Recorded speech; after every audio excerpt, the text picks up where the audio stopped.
और समीर जी, आपने सुना अभी गृह मंत्री ने क्या कहा। उन्होंने राहुल गांधी को ओपन चैलेंज दिया। उन्होंने कहा कि उनसे भी सवाल जवाब होने चाहिए, सीए पर वो अपनी बात कहें। निश्चित रूप से अमित शाह भी इस बात को जिक्र कर रहे थे अभी, और उसके पहले प्रधानमंत्री मोदी ने भी इस बात का जिक्र किया था कि विपक्ष को अगर सीए पे आपत्ति है तो बताए कि उन्हें आपत्ति क्या है, देश को गुमराह करने का काम न करे। और मुझे ऐसा लगता है कि देश की जनता भी इस बात को समझ रही है कि विपक्ष इन्हें गुमराह करने का काम कर रहा है। बहुत स्पष्ट कहा गया है कि सीए नागरिकता देने वाला कानून नहीं है, नागरिकता देने वाला कानून नहीं है, और उसमें किसी भी मुस्लिम को देश में डरने की जरूरत नहीं है। टाइमिंग को लेकर सवाल उठा रहे हैं पूरा विपक्ष जो है। अरविंद केजरीवाल ने भी बात किया कि इलेक्शन दिमाग में है, इसलिए उसकी टाइमिंग जो है वो ये रही। नहीं, मुझे नहीं लगता। देखिए, कोई कानून आज तो आया नहीं कि अभी कुछ महीने पहले अगर केंद्र सरकार राज्यसभा और लोकसभा में इसे पास करवाती और फिर से कानून बनाती तो कहा जाता है कि चुनाव को देख के कानून पास किया गया है। 10 अगस्त और 11 अगस्त 2019 के लोकसभा और राज्यसभा के अंदर कानून पास हो चुका है। और उसके बाद जिस तरीके से इसको लेकर जो माहौल क्रिएट किया गया था देश के अंदर, शाहीन बाग का आंदोलन पूरे देश को मालूम है कि किस तरीके से इसके खिलाफ माहौल बनाया गया। तो मुझे लगता है कि केंद्र सरकार को लगा होगा कि जिस तरह से माहौल बन रहा है तो लोगों को भरोसे में लेना चाहिए। फिर कोविड की भी प्रॉब्लम्स चल रही थी मुझे लगता है, और इसी कारण केंद्र सरकार ने इंतजार किया। यह कानून बन चुका था 4 साल पहले ही, इसको अधिसूचना इसकी अब जारी हो चुकी है, नोटिफिकेशन इसका अब जारी हुआ है। मुझे लग रहा है देश की जनता को मालूम था जिस दिन यह कानून बन गया था। और ये अमित शाह ने यह बात भी खुल के गई कि उन्होंने पहले ही कहा था कि चुनावों से पहले जो है वो लागू कर दिया जाएगा, और वो हमने कर दिया। सीए का विरोध कर रहे दिल्ली के सीएम अरविंद केजरीवाल के बयान पर होम मिनिस्टर अमित शाह ने करारा पलटवार किया। उन्होंने कहा कि दिल्ली के सीएम अपना आपा खो चुके हैं, वो रोहिंग्या और बांग्लादेशियों का विरोध क्यों नहीं करते हैं। आपके आलोचक के जो कमेंट्स हैं उनको पढ़ती हूँ, और आप बताइए। जो दिल्ली के चीफ मिनिस्टर हैं वो कहते हैं, वो सवाल उठा रहे हैं। उन्होंने कहा कि ये जो अंधाधुंध लोग आएंगे, बीजेपी उन्हें नागरिकता देगी, उससे थेफ्ट, रॉबरीज, रेप बढ़ जाएगा। दिल्ली के मुख्यमंत्री अपने भ्रष्टाचार के उजागर होने से अपना आपा खो बैठे। उनको मालूम नहीं है कि ये सारे लोग आ चुके हैं, आज भारत में ही रह रहे हैं, सिर्फ इनको अधिकार नहीं मिला है, वो अधिकार देने की बात है।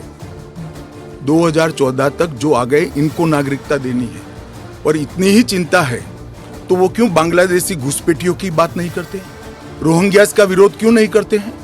क्योंकि वो वोट बैंक की पॉलिटिक्स कर रहे हैं।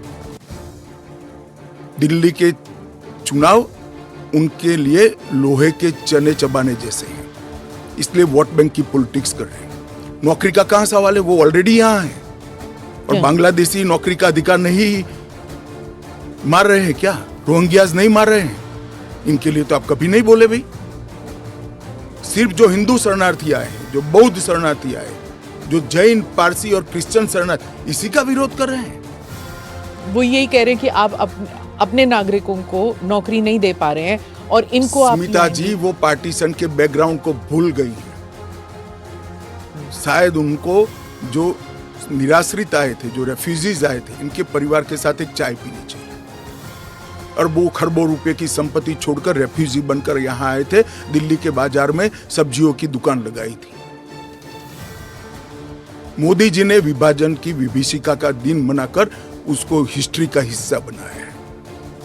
इन लोगों के मन में संवेदना नहीं है, वो समझते नहीं है वहां धर्म के आधार पर इनके परिवार की महिलाओं का गौरव छीना जाए, अपमानित किया जाए, क्या करेंगे वो? इनकी वेदना हम भी नहीं सुनेंगे। 50 में आ गए, 60 में आ गए, 70 में आ गए, 80 में आ गए, आज भी नागरिकता नहीं है। बच्चों को अस्पताल में दाखला नहीं मिलता है, ढंग की नौकरी नहीं मिलती है, छुट भैया नौकरी करते हैं, अपने नाम से प्रॉपर्टी नहीं ले सकते, मतदान नहीं कर सकते।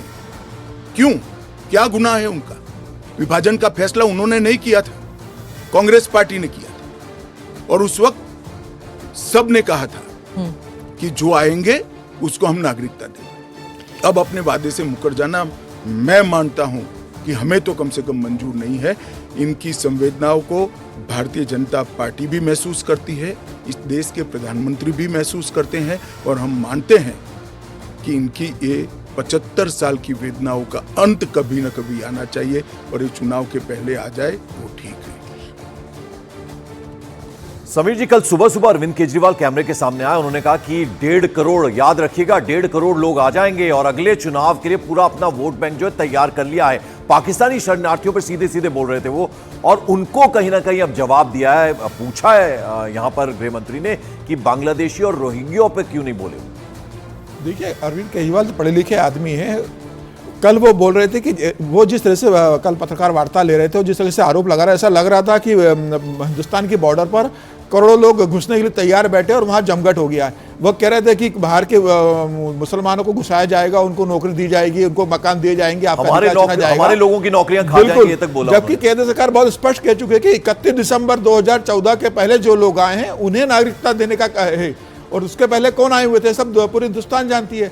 अरविंद केजरीवाल ये बताना चाहते हैं कि जैसे अब केंद्र सरकार सबको बुलाएगी, इनवाइट करेगी कि आइए आप देश के अंदर आइए, भारत के दरवाजे खुले, आप यहाँ पर आइए, यहाँ पे जमीनों पे कब्जा कीजिए। केजरीवाल क्यों नहीं रोहिंग्या के बारे में बात करते हैं? ममता बनर्जी बंगाल के अंदर जिस तरीके से बांग्लादेश से रोहिंग्या मुसलमान घुस गए हैं, क्यों नहीं उनकी बात करती? क्यों नहीं केंद्र सरकार से कहती है कि इन रोहिंग्या मुसलमानों को बाहर निकालना है? ममता बनर्जी, अगर बॉर्डर सिक्योरिटी फोर्स का एरिया बढ़ाया जाता है बांग्लादेश बॉर्डर पे, तो ममता बनर्जी आपत्ति लेती है। ममता बनर्जी की आपत्ति इसलिए है कि शाहजहां शेख जैसे गुंडे जो बांग्लादेश से घुसते हैं और ममता बनर्जी के कार्यकर्ता बनते हैं, वह सब रुक जाएगा, इसलिए ममता बनर्जी को सीएए से आपत्ति है। बिल्कुल। और गृह मंत्री अमित शाह सीए पर विपक्ष जो सवाल उठा रहा है उन पर जमकर बरसे। उन्होंने साफ कर दिया कि सीए मुस्लिम विरोधी कतई नहीं है, बल्कि जिन हिंदुओं के साथ पाकिस्तान, बांग्लादेश और अफगानिस्तान में प्रताड़ना हुई है, अत्याचार हुए हैं, उनके हित में है। ओवैसी साहब पे आ जाती हूँ, जो आपके हमेशा ही स्पीक्स अगेंस्ट यू, तो उनके बारे में वो खुलकर ही कह रहे हैं कि ये एंटी मुस्लिम है। क्या तर्क है आपका? एंटी मुस्लिम कैसे है? कि आप सिर्फ मुसलमानों को एक उसको आपने क्राइटेरिया बना दिया, ये मैं वो कह रहे हैं। क्राइटेरिया ये बना है कि जिस पर धार्मिक प्रताड़ना होती है इसको देंगे, और अगर वो मुसलमान, और भारत के पुराने हिस्से से मुसलमानों पर इसलिए धार्मिक प्रताड़ना नहीं हो सकती कि तीनों देश घोषित इस्लामी स्टेट है। कौन करेगा धार्मिक प्रताड़ना? कौन करेगा इस्लाम के अनुयायियों के साथ? ये तीनों देश घोषित इस्लामिक स्टेट है, इनके नाम के अंदर है, इनके संविधान में है। पर मैं फिर से वही पूछूंगी कि अगर आप ईसाइयों को दे सकते हैं, अगर आप पारसीज को दे सकते हैं जो इस्लामिक नहीं है, और अगर उन पर हो रहा है, तो फिर आप why can't you give it मुसलमानों को क्यों नहीं? देखिए, ऐसे तो फिर दुनिया भर से देश में जो आए सबको नागरिकता दे। तो अमेरिका तो करता है ना, सबको ले हम भी लेता है। करते हैं, अप्लाई करे वो घुस कर नहीं आ सकते। उनको ऑफिशियल एयरपोर्ट से, ऑफिशियल पोर्ट से, ऑफिशियल लैंड पोर्ट से आने की परमिशन ही नहीं है, इसलिए बेचारे घुस कर आते हैं, शरण में आते हैं। समीर जी, साफ कहा गृह मंत्री ने कि ये जो 3 देश हैं वो मुस्लिम बहुल देश हैं, मेजॉरिटी में वहां मुस्लिम्स हैं, माइनॉरिटीज में दूसरे हैं, यानी ईसाई हैं, हिंदू हैं, ये सब उन्होंने क्लियर किया। और असदुद्दीन ओवैसी मुद्दा कोई भी हो वो जरूर बोलते हैं। निश्चित से बार बार केंद्र सरकार इस बात को बता रही है कि इन 3 देशों के अंदर, पाकिस्तान है, बांग्लादेश और अफगानिस्तान है, वहां पर अपनी आस्था के साथ जिनके साथ धार्मिक भेदभाव होता है, धार्मिक उत्पीड़न होता है, उन्हें हमारे देश के अंदर नागरिकता देने का ये प्रावधान है।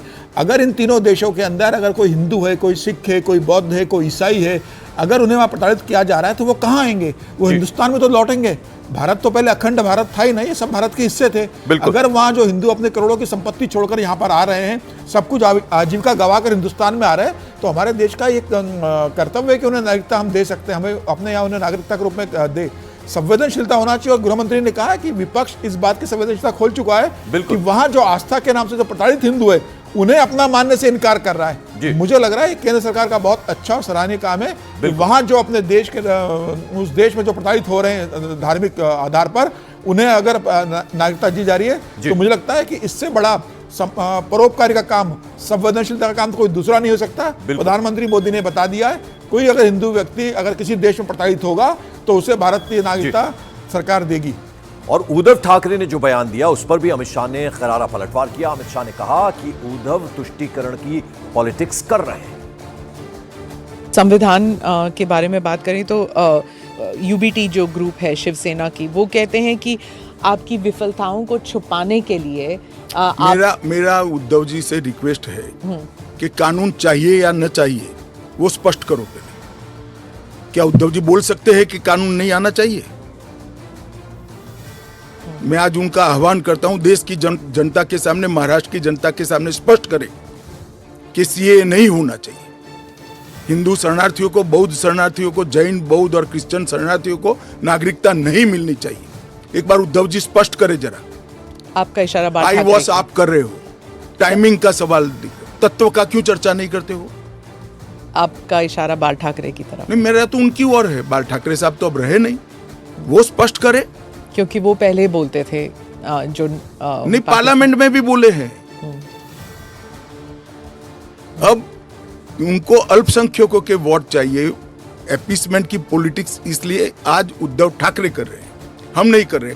हमारा डे वन से स्पष्ट स्टैंड है कि भारत के कटे हुए हिस्से से जो शरणार्थी आए हैं, ये 3 देशों से धार्मिक प्रताड़ना के कारण आए हैं। वहां के जो अल्पसंख्यक आए हैं, उनको इस देश को नागरिकता देनी चाहिए।